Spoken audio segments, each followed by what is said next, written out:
ఒక పిల్లిని మీరు పెంచేటప్పుడు దానికి టైం టు టైం ఫుడ్ వేసేసి అది కష్టపడకుండా దానికి ఒక బెడ్ కూడా వేసి ఇచ్చేసి హ్యాపీగా దాన్ని చూసుకుంటూ ఉన్నారనుకోండి, రేపు పొద్దున తనకి ఆకలి వేసినప్పుడు ఎలా హంటింగ్ చేయాలనేది తనకు తెలీదు. తన పక్క నుంచే ఒక ర్యాట్ పోతూ ఉంటుంది, ఎలా దాన్ని తినాలో తనకి రాదనమాట.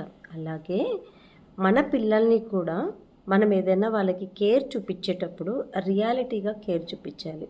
అసలు సమాజంలో తిండి కోసం ఎంత కష్టపడుతున్నారు అనేది పిల్లలకి తెలియాలి. మీరు ఇప్పుడు మట్టి బొమ్మలు తయారు చేయించేటప్పుడు పిల్లలకి దాంట్లో రాళ్ళు, చిన్న చిన్న రాళ్ళు, చిన్న చిన్న ముళ్ళు, కట్టె పుల్లలు ఇవన్నీ ఉంటాయి కదా, ఇవన్నీ వేసి మట్టిని ఇస్తాము. దాన్ని ఎలా అవన్నీ పక్కన తీసి బొమ్మ తయారు చేయాలి అనేది నేర్పించాలి. కానీ మన వాళ్ళు ఏం చేస్తారు, మ్యాక్సిమం అందరూ కూడాను అందులో ఉన్న రాళ్ళు అన్నీ తీసేసి నీట్గా క్లీన్గా ఉన్న మట్టిని మాత్రమే పిల్లలకి ఇస్తారు. ఎందుకు? ఆ పిల్లలకి ఎక్కడ బాధ అవుతుందో, ముళ్ళు ఏమన్నా గుచ్చుకుంటుందేమో, రాళ్ళు అన్నీ వాళ్ళకి పాపం చేయంత గలీజ్ అయిపోతుంది, వాళ్ళకి ప్రాబ్లం అవుతుందని క్లీన్గా అన్నీ చేసి ఇస్తారు. అందుకే పిల్లలకి లోక జ్ఞానం వచ్చేట్టుగా పెంచండి.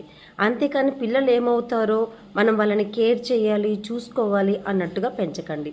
స్కూల్లో టీచర్ తిట్టారు అంటే ఫస్ట్ టీచర్తో పర్సనల్గా మాట్లాడండి. అంతేకాని పిల్లల్ని స్కూల్లో తీసుకెళ్ళి టీచర్ ఎదురుగానే టీచర్ని తిట్టేయటం చేయటం వల్ల పిల్లలకి ఒక కాన్ఫిడెన్స్ లెవెల్ పెరిగిపోతుంది. ఎందుకని?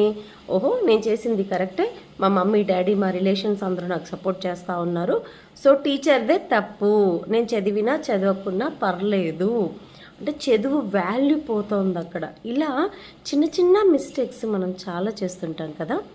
సో ఒకసారి చూసుకోండి మరి.